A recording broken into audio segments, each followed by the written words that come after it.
So the next thing we'll mention is some notation for a particular matrix that we'll see quite often. So the notation is, it looks like a 0, or you can think of it as a capital O. It's up to you. But probably best to just think of it as the number 0, but used to represent a different object. So you'll see that symbol, the 0 symbol, and then as a subscript, you'll see some dimensions specified. And really what this means is this just means the m by n matrix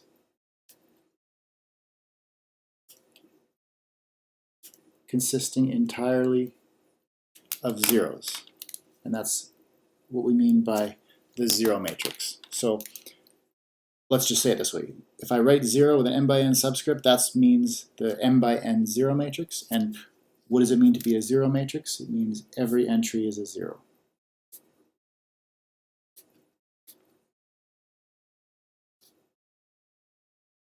Okay, so that's the 0 matrix. Let's just do a couple quick examples. So if I wrote 0 and then my subscript was 2 by 3, then you can probably guess I'm talking about the 2 by 3 matrix in which every entry is equal to 0. So that's the 2 by 3 0 matrix.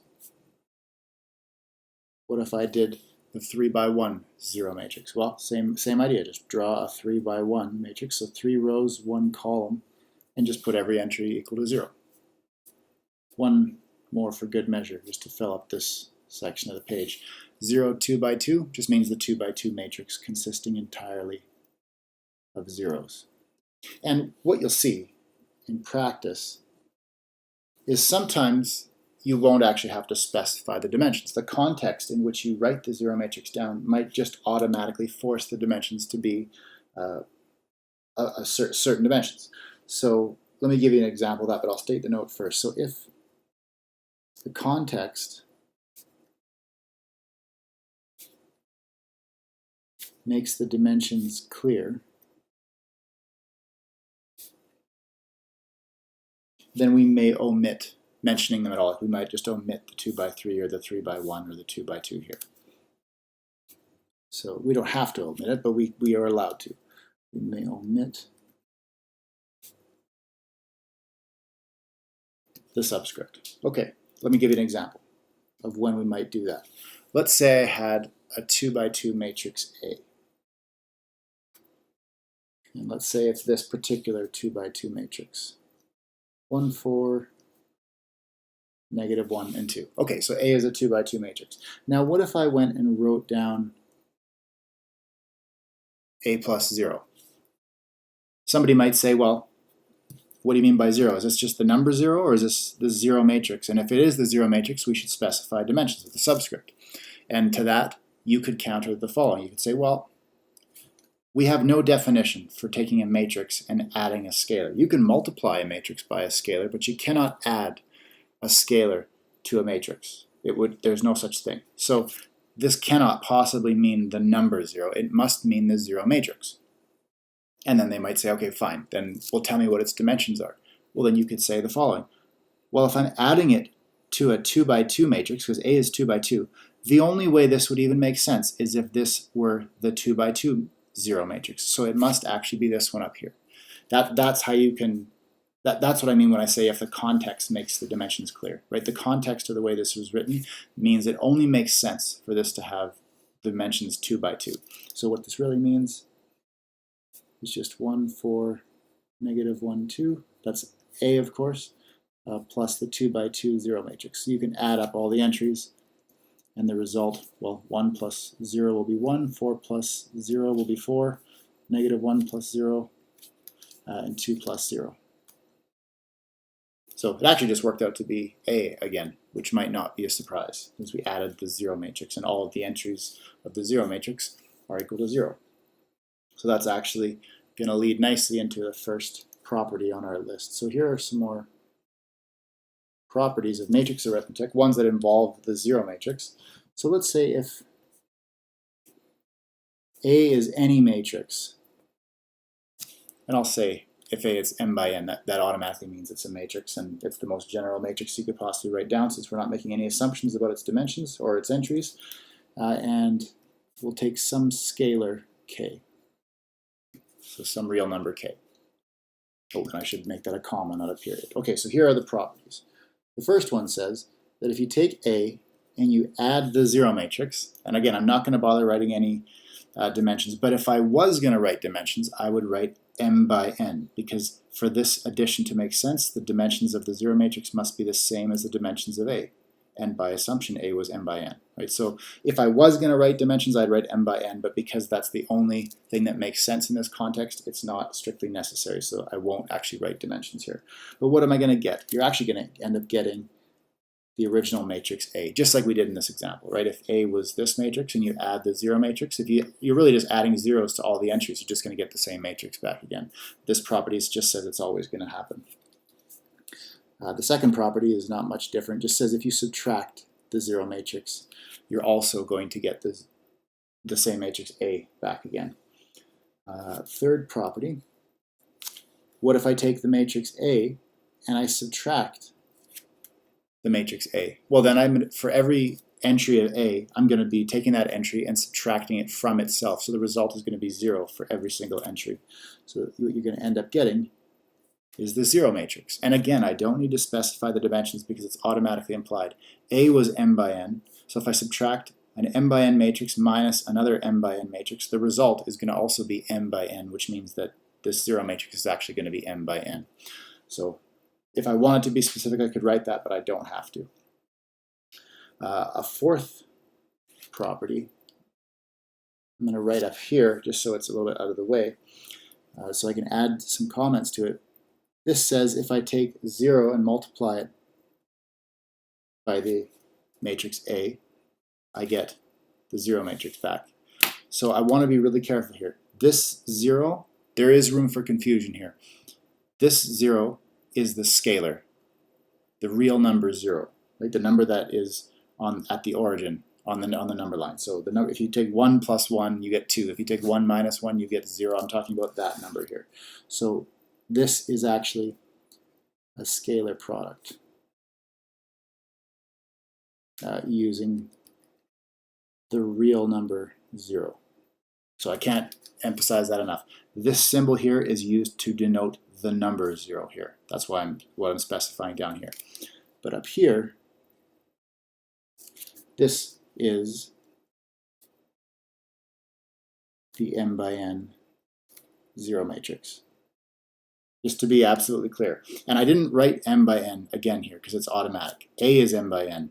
So if you multiply an m by n matrix by a scalar, the result is going to be an m by n matrix as well. And it turns out you're going to get the zero matrix. Well, why is that?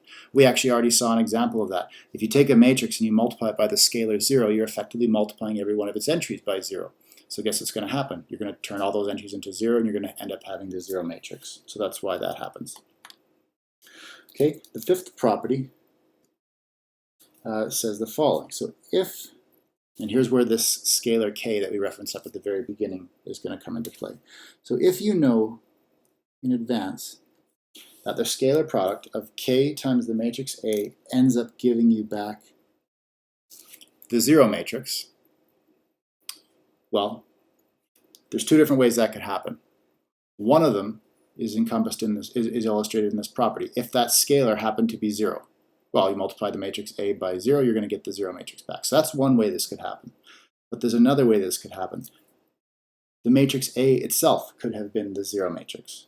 And it turns out that those are the only two possibilities. So let's phrase that carefully. So then either, you know for sure, either K was actually the real number 0, which is what you'd have the situation in property 4, or A itself was the zero matrix.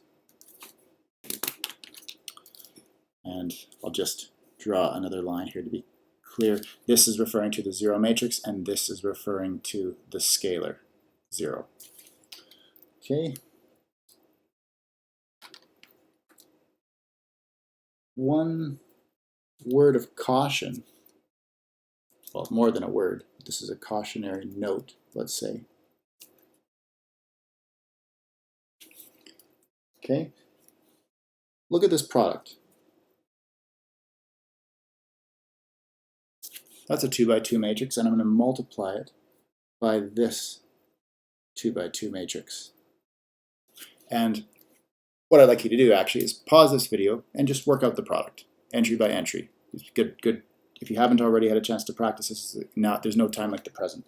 So pause the video, work out this product, and then you can resume it, and then what you'll get is this. You'll end up getting 0, 0, 0, 0. So actually, these two matrices multiplied to give you back the 2 by 2 0 matrix. And it's worth noting here that neither factor was the 0 matrix, but the product was. I'm not sure why I'm talking about it in past tense, because it's right in front of our faces here, right above.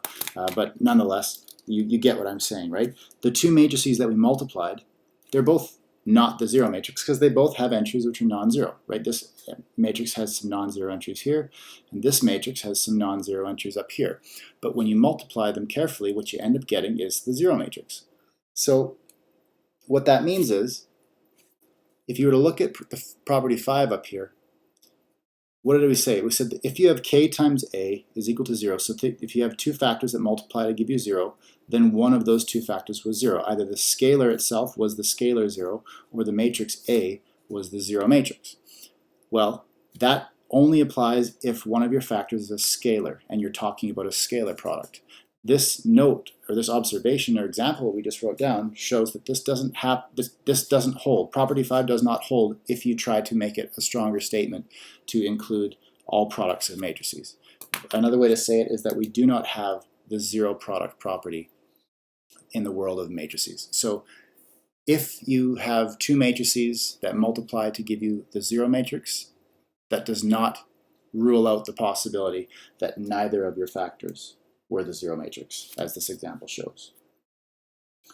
Okay, so a piece of notation now that we'll add. It's worth pausing for a minute and just looking at some of the similarities between numbers and matrices at this point. What's special about the number 0? Forget about matrices for the moment and just think about numbers. The number 0 has a special property that if you add it or subtract it to any other number, you're not going to change that number, which is very much like what properties 1 and 2 say about the operations in the world of matrices. If you add the 0 matrix to any matrix, you get the same matrix back. If you subtract the 0 matrix from any other matrix, you just get that other matrix back.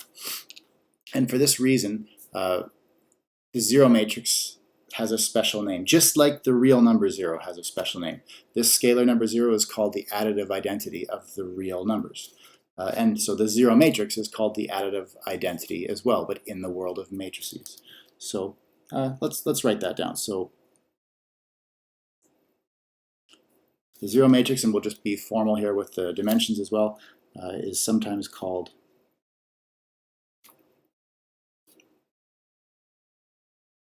the additive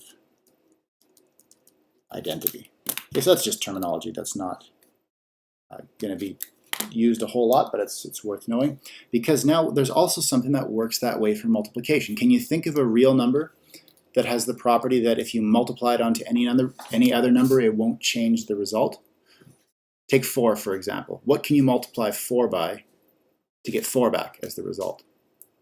And the answer is 1. If you multiply 4 by the number 1, you'll just get 4 back. And in fact, if you multiply any other number by 1, you won't change the other number. So 9 times 1 is 9. Negative 7 times 1 is negative 7. 2.5 times 1 is 2.5. Right? It has that property. Any number you multiply by 1 will not be changed. And so the question might be, well, is there a matrix that plays that role? Is there a matrix you can multiply any other matrix by without changing it? And the answer is yes, and that's the one we're going to talk about right now. So we're going to start by saying let n be just any number greater than or equal to 1. So the notation we're going to use is a capital I, and then you're going to specify the n as a subscript. And what this is the n by n identity matrix.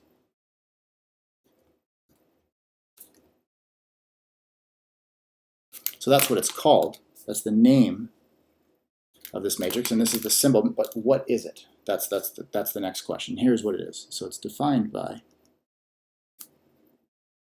the following. Well, I just need to tell you what all the entries are, right? So if I take the matrix IN and I want to find the entry in the ith row and the jth column, well, here's the rule for determining it. It's going to be one of two things depending on how I and j relate to one another. So if I and j happen to be the same, then the entry is going to be 1. So I'm going to put 1 if I is equal to j. But now if I is not equal to j, then the entry is going to be 0. So really what you're saying is, if you're looking at an entry whose position as a row and position as a column is the same, so maybe it's in the second row, second column, or the 7th row in the 7th column, or the 3rd row in the 3rd column, if you have an entry like that, it's going to be 1. But if it's anything else, it's going to be 0. In other words, if the entry is on the main diagonal, it's equal to 1. And if it's not on the main diagonal, it's equal to 0. Okay, so and this rule is going to be valid for every I and j, such that what? Well, if this matrix is n by n, then both of these indices have to be between 1 and n. So 1 is less than I is less than n, and 1 is less than j is less than n. Notice there's no letter m involved here because we're talking about a square matrix. Okay, so that's the formal definition. Let's look at a couple of examples because a picture is worth 1,000 words here. So just a couple of quick ones. How about I2? Well, then that is, by definition, that would be the 2 by 2 identity matrix. And all the entries on the main diagonal are equal to 1, right? So this is in the first row, row 1, column 1, so I is equal to j, so it's going to be a 1. The entry down here is also going to be equal to 1 because this is row 2, column 2, so you've got 2 for I and j. But on the other two entries, this is row 2, column 1, so I is 2 and j is 1, so they're not equal, so it's going to be a 0. And same with up here. Okay, so probably the easiest way to remember this is just to say, okay, the identity matrix, 1's on the main diagonal, right? 1's along the main diagonal and 0's everywhere else. So for example, if you want I4, it's just going to be 1, 0, 0, 0, because it's going to be a 4 by 4 matrix now, but I'm going to have 1's along the main diagonal and 0's everywhere else, right? So that's the 4 by 4 identity matrix. And just like with the 0 matrix, sometimes the context is going to make the dimensions make the matrix forced to be a certain size. So if that's the case, sometimes we may omit the subscript, right? So, but only if it's clear by the context. So as with the 0 matrix, if the context makes the dimensions clear, we may omit the subscripts.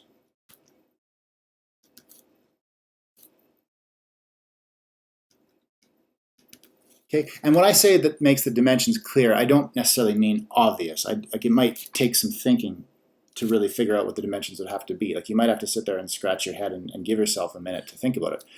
But as long as there is a clear, definitive answer forced by a particular context, then that's what I mean by clear. Let me show you. Here's an example where that would be the case. And this is also going to double and serve an extra purpose, as we're going to really state the main idea of what this identity matrix does and why it's referred to as the identity matrix. So here's the fact. If you have any matrix A, so let's just say the most general matrix we can, an m by n matrix. So if I multiply A on the right by the n by n identity matrix, it turns out that I'm going to get just A back. This is what we were saying before. If you multiply any matrix by the identity matrix, the other matrix won't change. You'll just get back whatever the other matrix was. So this is what I mean by that. Take any matrix, multiply it by the identity, and you get back the other matrix that you had. And that works on the other side as well. If you multiply on the left by the identity, it also works. So if I multiply on the left by the identity matrix, and I notice I've used M for the subscript here, I'm going to also get A back as a result. So this is actually an example when I didn't technically need to write these subscripts. And this is what I'm referring to in this note. Because think about it, A is M by N. So in order for this product to be defined, the number of rows of this factor has to be equal to the number of columns of this factor. And the number of columns of A is n. So the number of rows of this identity matrix must also be equal to n. But identity matrices are always square, so that also forces it to have n columns as well. So just the only identity matrix that would work here is the n by n identity matrix, because you need to have this product be defined. So in order for the dimension diagram to work out, you'd need this to be the n by n matrix.